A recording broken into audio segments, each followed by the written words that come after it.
Well, good evening, everyone. Welcome to today's virtual tour of Yellowstone National Park.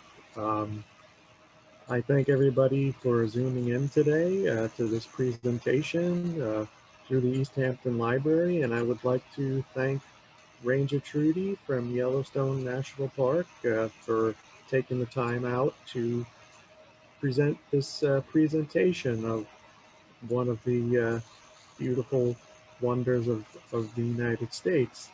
And what I'd like to do is, if anyone has any questions during the presentation, by all means, please type them in the chat. If you'd like to use the raise hand feature, we could do that at the end of the presentation. If anyone has any questions, we'll gladly unmute you and you can ask your question. So without further ado, I'll turn over this evening's presentation to Ranger Trudy. Hi, and hello from Yellowstone. It's 4 o'clock in the afternoon here, so this is about our hottest time of the day. So it's nice to be inside for a little while giving this presentation.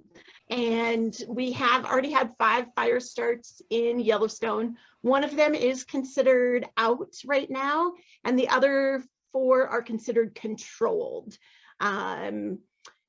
So because of where we are with fires across the country right now and how little precipitation we've been getting, especially in the West, they are fighting every fire in the park right now. So all those fires, I think one of them was 0.25 acres and the rest are at 0.1 acres. Controlled means that they're pretty much out, but they might still be smoldering, so they're not considered totally out until there's no smoke left there at all. But I don't anticipate any of those fires increasing in size with the current designation as controlled.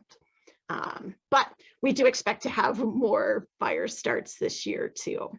I'm going to talk to you guys for about a half an hour or so, sharing some pictures with you. And then I'll leave about a half an hour for questions because I know you guys probably have lots of questions about Yellowstone too. But if you have questions during the presentation, feel free to ask them then as well. Yellowstone is a really big park. It is 2.2 million acres in size and is actually in 3 different states. Most of it is in the state of Wyoming, but a little bit is in Idaho and a little bit is in Montana. It became a national park in 1872 before any of the surrounding states were states. And it was designated as a national park because of the hydrothermal features that you'll find here in the park. Ulysses S. Grant was president then, so he was the one who signed it into law, making Yellowstone not only this country's, but the world's first national park.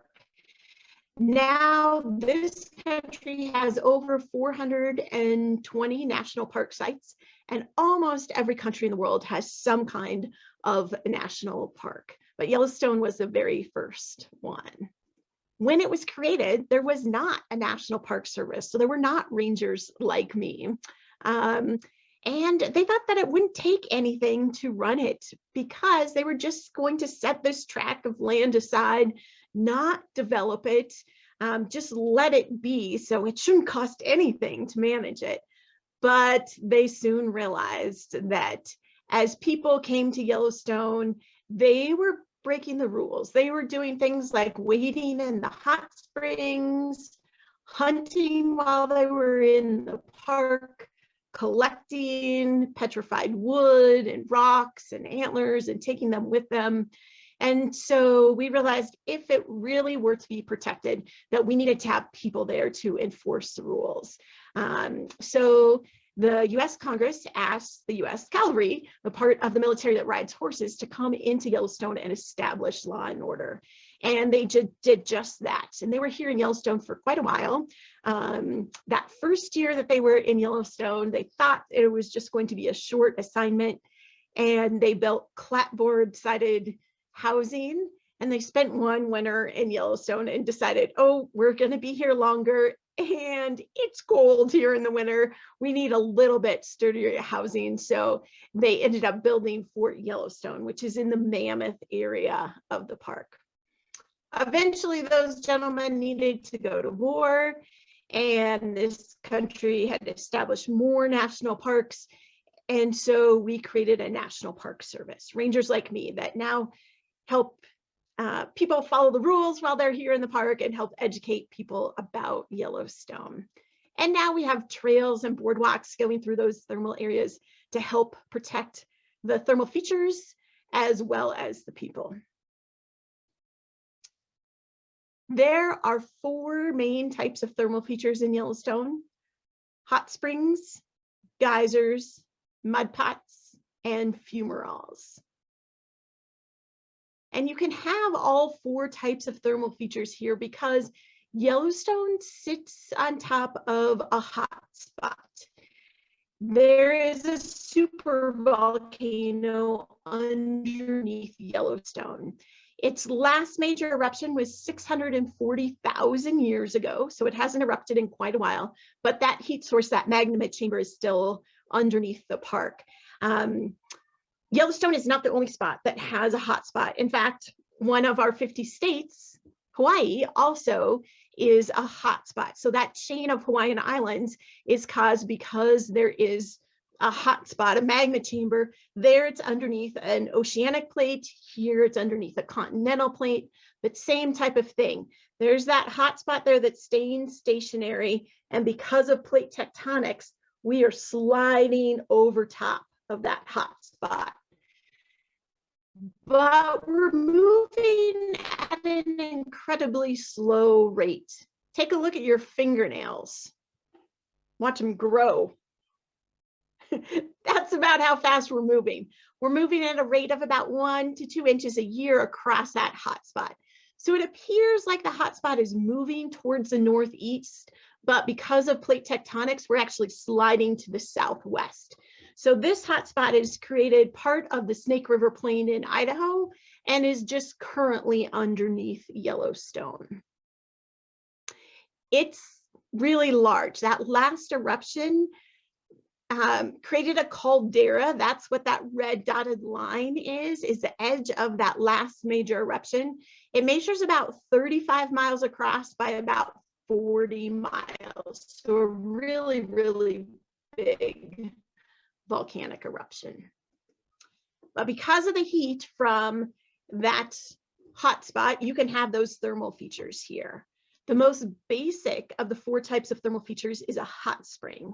And a hot spring is a pool of hot water that can basically stay in balance. All the water that wants to turn to steam can get to the surface and turn to steam. Now that magma chamber never actually touches the water. The water heats up other rocks and those rocks heat up the water. Sometimes with those hot springs, you will get a runoff channel. Sometimes you won't. Sometimes they're relatively small, but they can also be really large as well. This is Grand Prismatic, and it's the largest hot spring in North America. It is the size of an American football field. So really large hot spring. Those different colors that you can see around it are different types of microbes, mainly different kinds of bacteria and archaea. What do you think of when you think of bacteria? Most of you probably started thinking about germs right away. Usually that's the first thing that comes to people's mind. And there are definitely bacteria that can make us sick, but there are a lot of helpful bacteria as well. Our stomachs have all kinds of bacteria in it that if we didn't have, we couldn't survive. But they're not the bacteria that are found in the hot springs. You know, some of you probably wish you had a chocolate bar to eat right now or some yogurt. Both of those things also require bacteria to create. Again, those are not the kinds of bacteria that you'll find in the hot springs here. Some of you probably like to watch crime shows on TV. And if you do, You probably know that they usually find a piece of hair or some blood at the crime scene to figure out who committed the crime. They can do that DNA testing on the hair or blood because of a microbe that was first found in one of Yellowstone's hot springs. That bacteria is called Thermus aquaticus. It was found in the I think it was 60s, it could have been 50s, by a gentleman named Thomas Brock. And he was just looking at different microbes. He actually named that particular one Thermus aquaticus. Thermus referring to heat, aquaticus water, basically hot water bacteria. And it's now being used in DNA testing. Another gentleman came along that was studying DNA and knew if he could make those DNA chains readable in a quicker process by doing it at a high temperature, it would be much more cost effective. So he started using Thermus aquaticus for that. It's been found in a variety of places since then, including some people's hot water tanks in their basements, but it was first found here in Yellowstone. Geysers are another of the types of thermal features here. They are similar to a hot spring, but someplace in their plumbing system, they have a small opening or a constriction that's causing that water to build up below it, causing the pressure to build up, and geysers will occasionally erupt. Then they'll take a break as that water and heat fill up again, and then they'll have another eruption. We have about 10,000 thermal features in the park, and about 300 of those are active geysers. Most of them we can't predict. Most of them we don't know when they will erupt. But there are a few that we can predict, like Old Faithful. Old Faithful is very predictable. The rangers can tell you within about 10 minutes of the time that it's going to erupt. And your library has the link to watch Old Faithful live. So if you're interested in watching that, check in with your librarian. We've given them the link for watching an Old Faithful eruption live. During the summer, from about 8 to 5, there will be predictions posted on that live stream as well, so you'll know approximately when it's going to erupt. Another type of thermal feature here in Yellowstone is a fumarole. And a fumarole, again, is similar to a hot spring, but it doesn't have very much water. So it's just the steam or water vapor that gets to the surface. Oftentimes you'll hear a loud hissing or roaring noise with those fumaroles. And the fourth type is probably my favorite, the mud pot. Mud pots, again, are similar to hot springs, but they're acidic. So they break down the clays and the soils around them. So you get that bubbling or the popping of the mud. Lots of people think that they're at the boiling point because they see that mud popping, but it's actually just the escape of gases. They're a lot of fun to listen to. They make a popping noise. Join me with making a popping noise if you'd like. That's kind of what it sounds like when you visit those mud pots. Besides coming here to see thermal features, many people enjoy watching the wildlife as well. I know a lot of you are familiar with this animal. It's in the deer family. It is an elk. And some of you can probably even tell whether it's male or female. If you think it's male, raise your right hand. If you think it's female, raise your left hand. If you don't know, raise both hands. This is a male elk or a bull elk. You can tell because it has antlers on top of its head. As a general rule, an antlered animal, it's just going to be the males that have the antlers. The females will not. I'm going to stop sharing my screen with you for just a minute.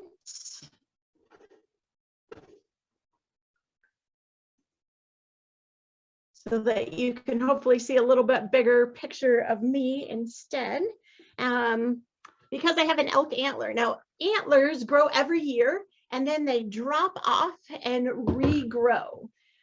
So here's an antler from an elk that is dropped off. It's called a shed.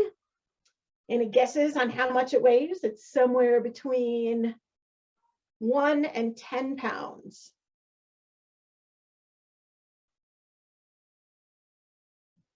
If you were thinking 7, you're correct. This antler weighs about 7 pounds. Can you imagine having 7 pounds on top of your head on one side and 7 on the other? Total of 14 pounds on the top of your head. For us, it seems like a lot of weight, but pretty typical for an elk to have that weight on top of their head. We have a question about the mud pots. If someone asks, do mud pots have a sulfur smell? They do. And it's not just mud pots that have a sulfur smell. There are a variety of the thermal features that do smell here in Yellowstone. So a lot of that sulfur smell is hydrogen sulfide. Same thing, same kind of smell you get with a stink bomb. So we just had the 4th of July. I know they used to be really popular. I don't know if they're still popular with the 4th of July or not, but it's that hydrogen sulfide smell. Lots of people also relate it to rotten eggs, which can also have that sulfury smell to them. Some of our thermal features here in the park are pretty close to neutral with our pH. Some are on the acidic side, some on the alkaline side. It's usually those ones that are more acidic that have a stronger smell to them.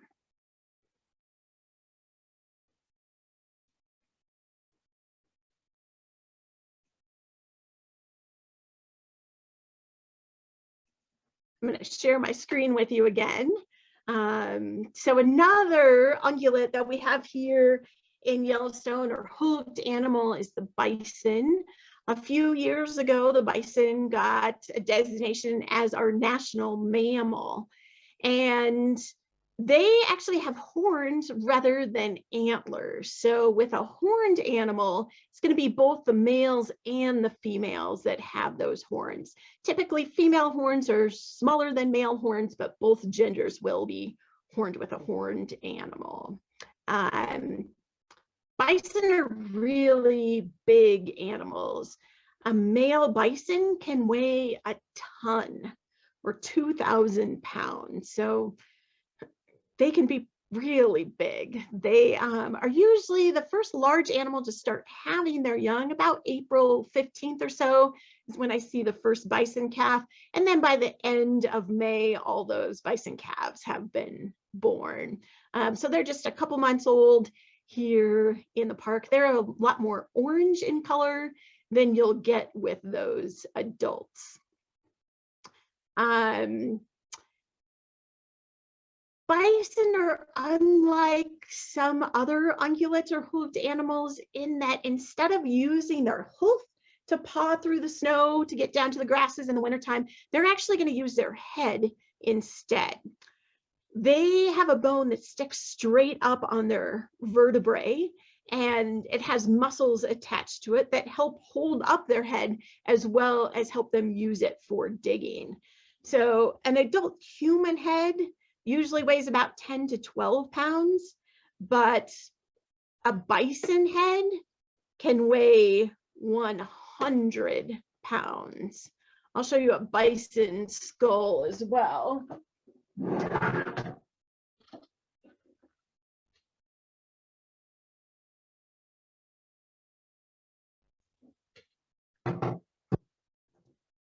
So if you've got a head that weighs 100 pounds, you're definitely going to need some muscles to hold up that head. They're going to use their heads not only to get down to the grasses in the wintertime, but also to plow a path to get from one area to another. And those bison will end up following in a line behind each other. If you've ever walked in snow before, you know it's a lot easier to follow in somebody else's tracks than to make your own. And the bison know that too. And so you'll see them walking in a single file line in the wintertime just to help them conserve some energy. Winter is the toughest time for most of our animals here in the park. Besides having prey species here, we also have some predators in the park. including the gray wolf. We have a couple Wolves of were brought back into Yellowstone. They were gone for. we have Sorry, a what couple was of that? we have a couple of questions pertaining to the bison. Okay. How many are a bison are in a litter, and how long is their gestation? And we have, do bisons have double fur layer like other cold regional animals? Yeah, so with bison, they typically just have one. Sometimes they'll have two, but typically they'll just have one calf, and they have about a 9-month gestation period. So, starting about the middle of this month will be the rut or the breeding season for those bison, and then continuing on through August. And they do have a winter coat and a summer coat. So their winter coat is a much heavier, thicker coat than their summer coat, which is the case with most animals with fur. They're going to grow thicker, heavier fur in the wintertime and have a thinner coat in the summertime. With those wolves in the park, they are an animal that at the turn of the last century, so a little over 100 years ago, we kind of had one main mandate in Yellowstone. It's the same main mandate that we have today. And that mandate is that Yellowstone is here for the benefit and enjoyment of the people and the protection of the resources within the park. So a little over 100 years ago, the people in charge in Yellowstone thought, oh yeah, we're going to do the best job we can protecting the resources and providing for the benefit of the people. So we should probably protect all of the good animals and get rid of all of the evil animals in the park. Now, this was over 100 years ago, and so they did consider some animals evil. In fact, all predators they considered evil. And it was called a predator reduction. They tried to get rid of every single predator in Yellowstone. They were successful at completely wiping out wolves and mountain lions from Yellowstone. And then we started learning more about animals and about the ecosystem and the roles that everything plays. And we realized that, oh, animals are not just good or evil. Every animal has an important role to play in the ecosystem. Mountain lions had already started coming back into the park on their own, but wolves had not. And our country had started passing laws that said, oh, if it's because of people that an animal disappears, we need to try to bring that animal back, the Endangered Species Act.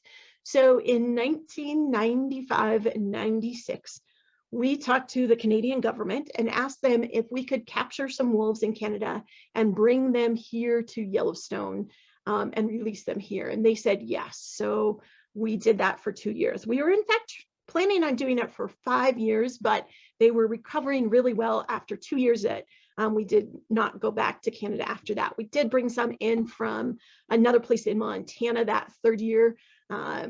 So it was a total of 31 wolves from Canada and then another 10 from another spot in Montana. And now the wolves are doing quite well. We are averaging about 100 wolves in the park every year. So we think that's about our carrying capacity for wolves in the park. Another predator that we have here in Yellowstone is the bear. And we have both grizzly bears and black bears in Yellowstone. Bears are omnivores, so they can eat a huge variety of things, plants and animals, roots and berries. This particular grizzly bear is eating on a bison carcass. This bison walked across the ice when it was too thin and ended up following in. So this bear, after coming out of hibernation for the winter, was able to find the carcass there in the water and eat on that. Now, you know, when you're thinking about grizzly bears and black bears, a lot of people think, oh yeah, a grizzly bear is going to be grizzled color, more of a brown color, and the black bear is going to be black. But both black and grizzly bears can vary in color quite a bit. They can also vary a lot in size. So the best way to tell the two apart is to look at their shoulders. If they have a hump by their front shoulders, that's going to be a grizzly bear. If it's their rear end that sticks up the most, that's going to be a black bear. This one is a grizzly. Now, grizzlies can eat just about anything, but some animals in Yellowstone have very specialized diets, like the osprey. So you'll find the osprey building its nest along rivers or streams, along the edges of lakes. They just eat fish. And one thing that's pretty cool about the osprey is that most birds, when they catch a fish in their talon, are just going to carry it crosswise. But an osprey can actually put one talon in front of the other and carry it more streamlined back to a tree or its nest to consume that fish. Here in Yellowstone, the osprey really, oops, I just stopped sharing my screen with you. Let's get that back. The osprey really like to eat the cutthroat trout, which is a native fish here in the park. They have kind of a red slash by their throat. That's how those animals get their name. And they're an animal that we're concerned about here in Yellowstone because there is a non-native fish in Yellowstone, the lake trout. We're not sure how it got introduced to Yellowstone Lake, but it is there now. And they really like to eat the cutthroat trout as well. We do have a big gill netting program going on with those lake trout. And for the past several years, we've been catching 300,000 lake trout in Yellowstone every year. So definitely a lot of them here. It is causing us to have more, we have to have more net hours right now to catch that many fish. And I am not sure that my screen is sharing with you. So hopefully we're sharing it now. If you're not seeing it, let me know and I can try to get it up there again. It's perfect. Okay, great. You know, besides coming here to see the thermal features, coming here to view the wildlife, lots of people travel to Yellowstone as well with their families. They take TikTok videos or go on hikes or eat s'mores. 6 o'clock, almost 7 o'clock where you guys are, probably time for some dessert there. I think I'm kind of like this young man. I always seem to make a mess when I try to eat a s'more. Lots of people come here to learn as well. We have a junior ranger program that's open for anyone 2 to 102 to get a little booklet about information in the park, to learn more about it, do a few little activities, and then you can earn a patch or a badge. This young man has visited a lot of national parks and earned a lot of different badges. Most of our visitation happens in the summertime, but some of our visitors do travel here in the winter as well. Traveling in the winter is definitely a little bit different. Oftentimes you'll see people on skis or on snowshoes, and even vehicle travel is different. The northern road in the park, so the road from Gardner, Montana to Cook City, Montana, they do plow that road year round. But the rest of the park, we like to call the interior of Yellowstone, those roads are groomed for snowmobiles or snow coaches. So you have to have an oversnow vehicle to travel to the interior of the park in the winter time. You do have to stay on the roadways. And here in Yellowstone, we have a rule that you have to stay 25 yards or 75 feet away from all wildlife, but we also have a rule that you have to drive on the roads. So these snowmobiles are getting a really up close view of these bison. They're also using the roadway. Because we groom it or pack it down for those snow coaches and snowmobiles, it also makes it easier for the wildlife to travel on those road corridors. So oftentimes you'll get a pretty close encounter with wildlife in the winter. Yellowstone is your national park. It belongs to you. In fact, all the national parks do. They're places that this country decided had so much significance because of their geology, ecology, or human history that they shouldn't just belong to one person or one county or one state, that they should belong to everyone in this country. They are your national parks. You own them. And I know you probably have some questions about them. So I'm going to stop sharing my screen and open it up to questions. And Steve, I'll let you kind of be the moderator. Maybe if you want to, some of you know how to electronically raise your hand. Some of you might just physically raise your hand. But Steve, if you want to call on people that want to ask their questions, or feel free to type questions into the chat too, and I can get those answered for you as well. Sure. We have a few questions in the chat. We have, what's the best time to visit for good weather and best displays? And what's the best time for less crowds? You know, almost all of our visitors come in the summertime. June, July, and August are our busiest months here in the park. On a typical year, that's when we have the most services available to all the restaurants and hotels and things being open, as well as ranger programs.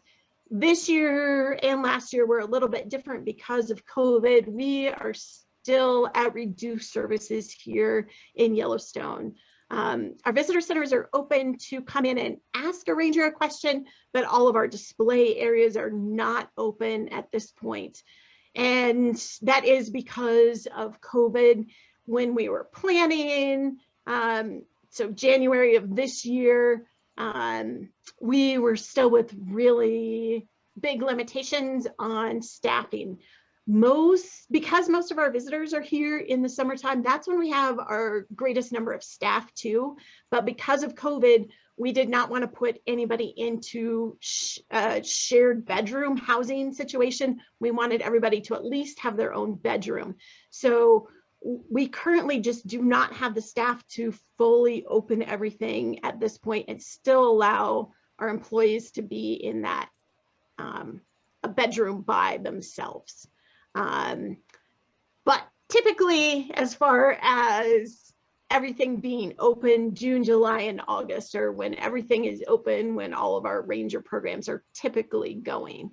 As far as best times to visit, weather is still usually pretty good in May, as well as September and October. I mean, you are pushing the season a little bit further here. It is the Rocky Mountains. It could snow any month of the year here.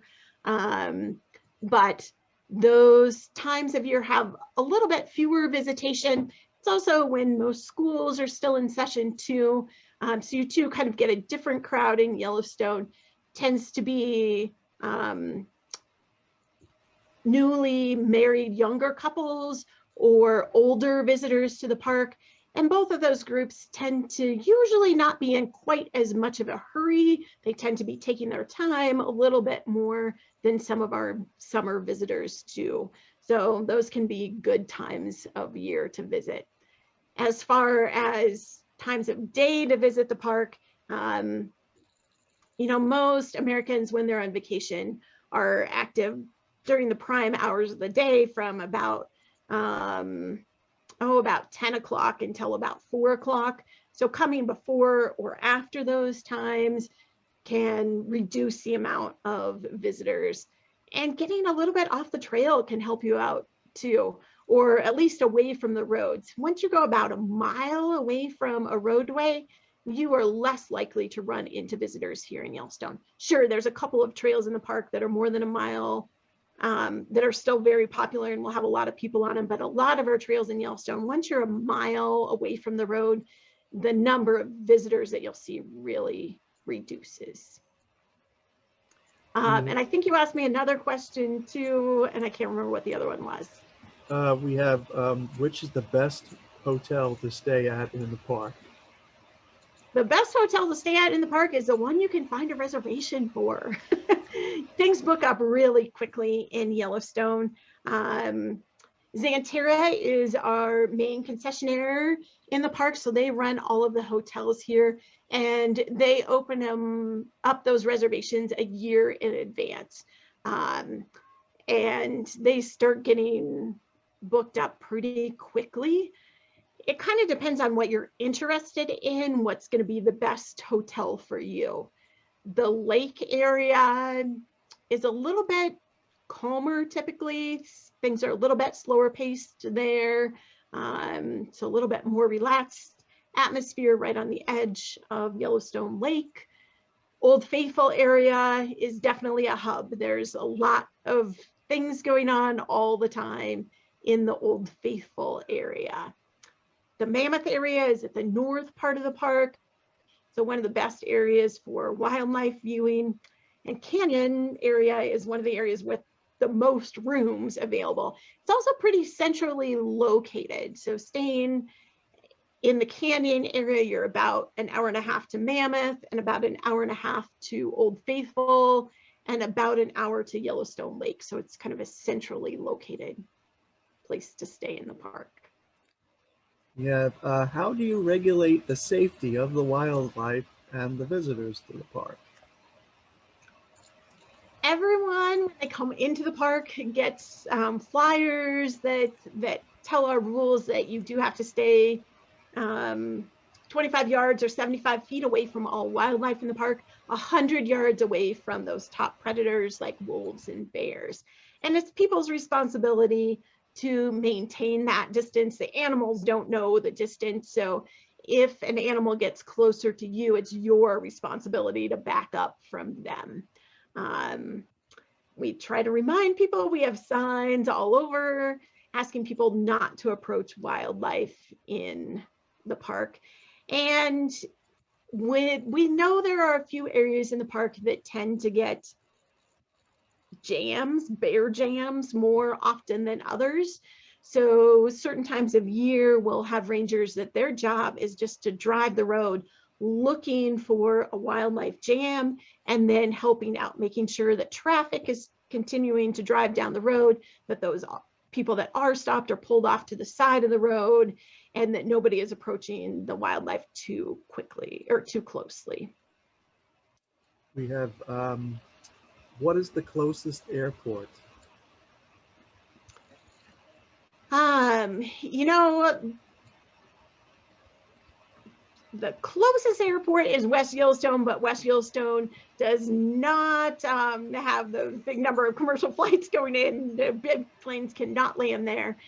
So as far as a big airport that you might fly into, Bozeman, Montana is about an hour and a half from the north entrance to the park, as well as from the west entrance to the park. Cody, Wyoming is about an hour, a little over an hour drive to the east entrance of the park.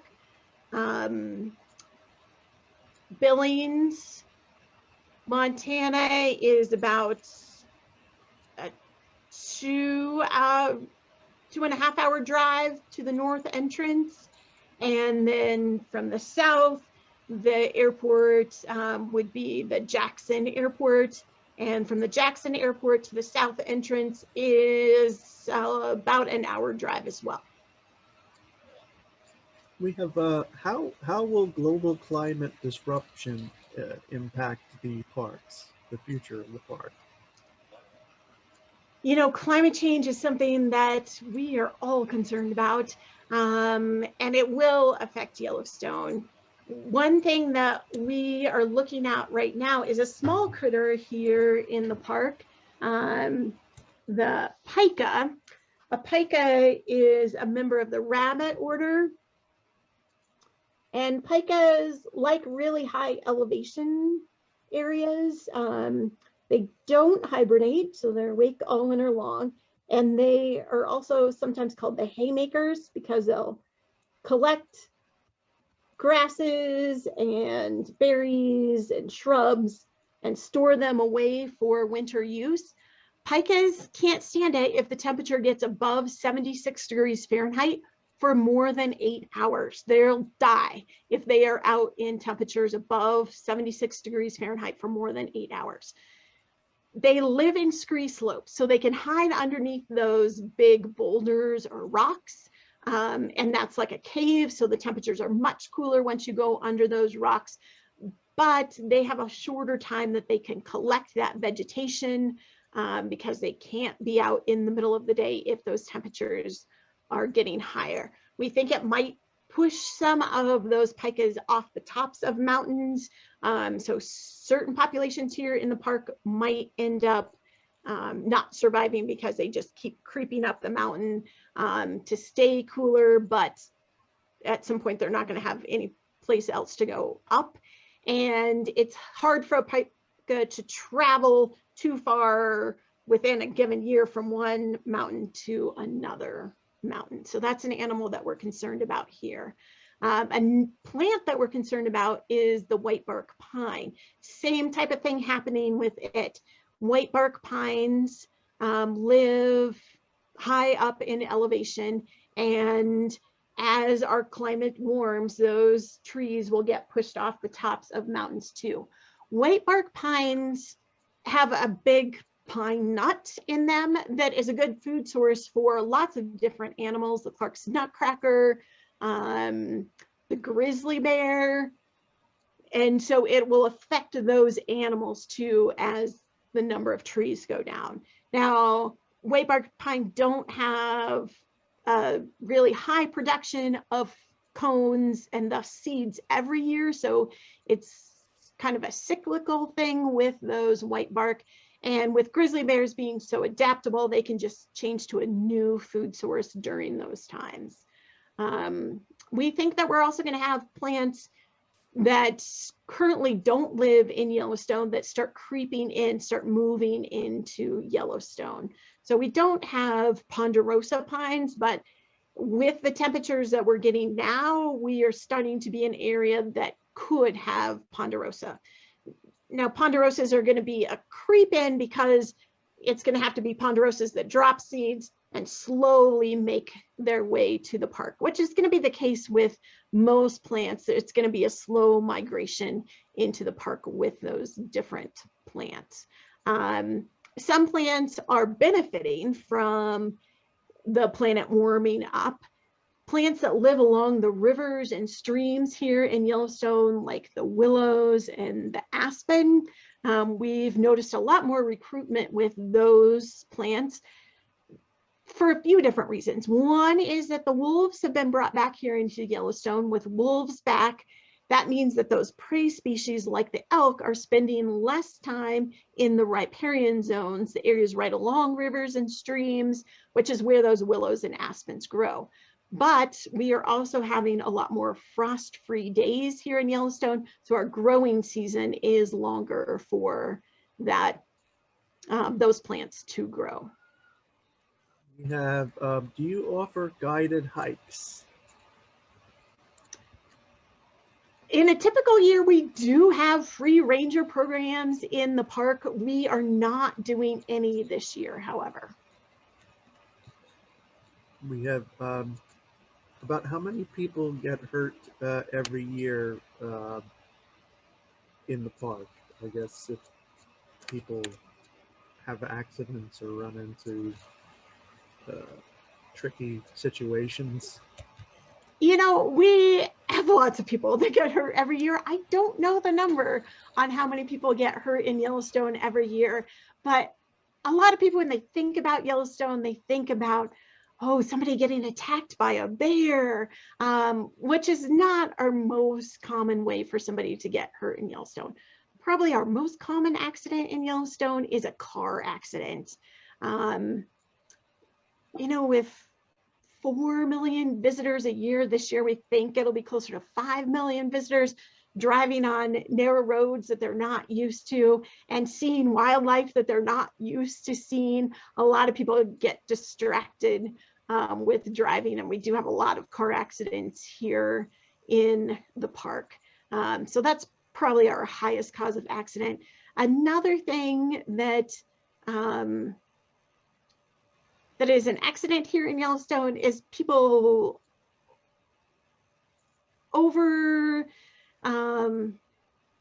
overzealous about doing something that they did in their youth, not realizing like, oh, I've gotten older, or oh, my job is just sitting at a computer all day, and going for hikes that are a little bit too much for them. So we have a lot of people that have heart issues when they come to Yellowstone because it's a high elevation area and because people are oftentimes a little bit more active than they are in their normal life. We do have a lot of people that end up having heart attacks here in the park. So I know they're not the the things that you're probably thinking about with injuries, but in saying that, we do have some of the ones that you think about every year with Yellowstone too, almost every year, even though we have signs all over the place telling people not to stick their finger or toe into a hot spring. Almost every year somebody gets burned in one of the thermal features in Yellowstone.